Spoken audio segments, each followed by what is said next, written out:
Një ditë pas protestës së opozitës, PS dhe PD u takuan për të nisur punën mbi reformën zgjedhore. Damian Gjiknuri kërkoi që komisioni të fillojë me çështjet pa debat dhe të udhëhiqet ngushtësisht nga rekomandimet e OSBE-UDIR. Ai tha se tashmë ka marrëveshje për votën e diasporës dhe listat e kandidatëve, ndërsa propozoi që transparenca e financimit të partive të trajtohet me prioritet. Oert Bylykbashi theksoi se reforma duhet të miratohet vetëm me konsensus, pa përdorur shumicë të cilësuar, duke kujtuar precedentet e 2020-s. Ndërkohë Ulsi Manja kërkoi që puna të nisë njëherë nga rekomandimet e fundit të ODIR, përdorimi i teknologjisë dhe ndryshimet në kodin zgjedhor. Ai propozoi rikthimin e numërimit në qendrat e votimit, duke argumentuar se teknologjia sot garanton siguri më të lartë dhe rezultate më të shpejta.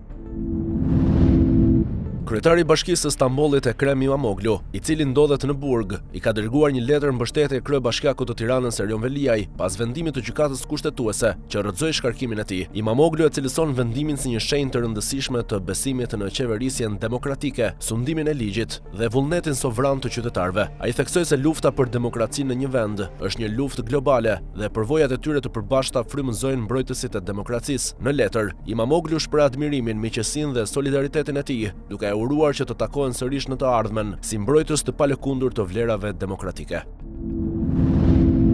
Kreu i Partisë Demokratike Sali Berisha gjatë një konferencë për mediat theksoi se pas ditën e së hënës nuk u mbajt protest, por foltorja e parë parlamentare e qytetare përpara pallatit të krimit. Ai falenderoi qytetarët për pjesëmarrjen, duke nënvizuar se PD nuk ka thirrur miting dhe se qëllimi është analiza, ristrukturimi dhe hapja e partisë. Berisha sqaroi se çdo vendim për protesta masive do të kërkonte mobilizim të gjitha potencialeve të PD, gjë që nuk ndodhi. Ai insistoi se foltore është një forum qytetar dhe parlamentar, ku mund të marrin pjesë vetëm ata që dëshirojnë, duke distancuar këtë aktivitet nga një protestë kombëtare.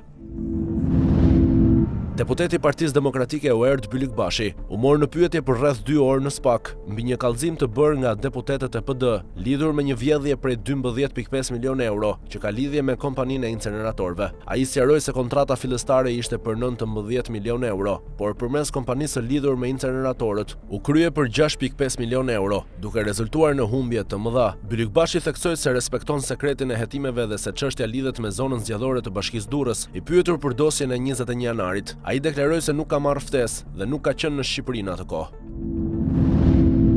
Brenda një muaji SBA ka dhënë 3 shenja të qarta kundër kryeministrit shqiptar Edi Rama. E para ishte refuzimi i Donald Trump për të takuar Ramën gjatë samitit të NATO-s në Hag. E dyta, departamenti i thesarit sankcionoi familjen shqiptare të luftar hysës, të lidhur me qarqet financiare të karteleve të narkotrafikut, duke sinjalizuar indirekt qeverinë e Ramës. E treta, gjatë vizitës së zyrtarit të lartë të Dash, Mark Fleming, në Tiranë, ai ka bojkotuar Ramën dhe ka zhvilluar takime me SPAK, ministra dhe opozitën, duke përfshirë një ekip të gjerë të PD-s, pa përfshirë Sali Berishën. Analistët vlerësojnë se SBA po e trajton Ramën në mënyrë të ngjashme si ish kreun demokrat, duke paralajmëruar sanksione të mundshme.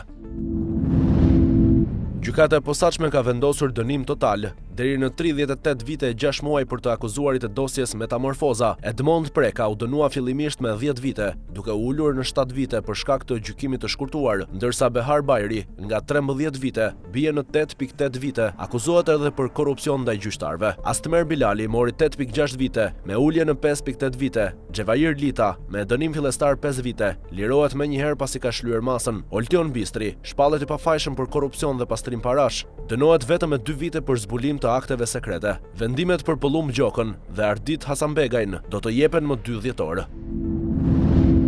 Francesc Shkambi, 44 vjeç, vritet me armë zjarri jashtë restorantit ku punonte në Michigan, SBA. Familjarët dyshojnë se autori është mik i tij dhe e përshkruajnë Shkambin si një person të mirë dhe kryefamiljar. Nipi i tij tregoi se autori kishte ngrënë më parë me familjen e viktimës. I dyshuari aktualisht mbahet në burgun e qarkut Auckland, duke pritur akuzat zyrtare, ndërsa komuniteti mbetet i tronditur nga ngjarja. Qeveria laboriste e kryeministrit Keir Starmer në Mbretërinë e Bashkuar ka njoftuar kthimin e rreth 700 familjeve shqiptare, përfshirë fëmijët, si pjesë e politikave të reja të emigracionit. Sekretarja e Brendshme Shabana Mahmoud tha se nëse familjet nuk pranojnë të kthehen vullnetarisht, do të përdoret largimi i detyruar. Ajo akuzoi qeveritë e mëparshme për hezitim në largimin e emigrantëve të refuzuar dhe nënvizoi se marrëveshja mes Mbretërisë së Bashkuar dhe Shqipërisë ofron një standard të artë bashkëpunimi. Fillimisht do të ofrohet mbështetje financiare për kthimin, por në rast të refuzimit, zyrtarët britanik do të zbatojnë procesin e largimeve detyruese, duke përfshirë edhe fëmijët.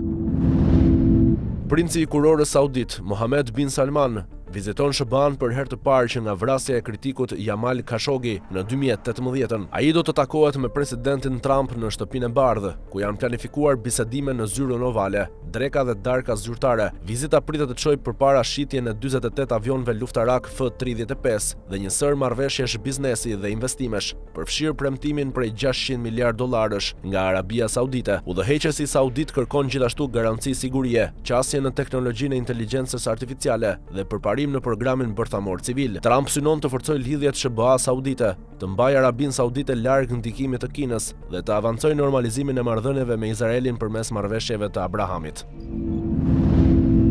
Ministria e Mbrojtjes njofton se strukturat vendore dhe ekipet e emergjencave civile po punojnë për normalizimin pas rreshjeve të fundit. Në Durrës janë 48 shtëpi të përmbytura dhe rrugë me ujë në Kull, Hamallaj dhe Rushkull, ndërsa në Kurbin raportohen 50 banesa të prekura dhe 12 në Milot. Në Kukës ka rënje inertesh në disa rrugë, ndërsa në Dibër, Mirdit dhe në zona malore ka ndërprerje energjie që po rikthehet gradualisht. Në Shkodër dhe qarqet e tjera situata është kryesisht stabile, me punime në kanale dhe lumenj për të garantuar qarkullimin e ujrave. Ministria dhe Agjencia Kombëtare e Mbrojtjes Civile monitorojnë situatën dhe ndërhyjnë sipas nevojës.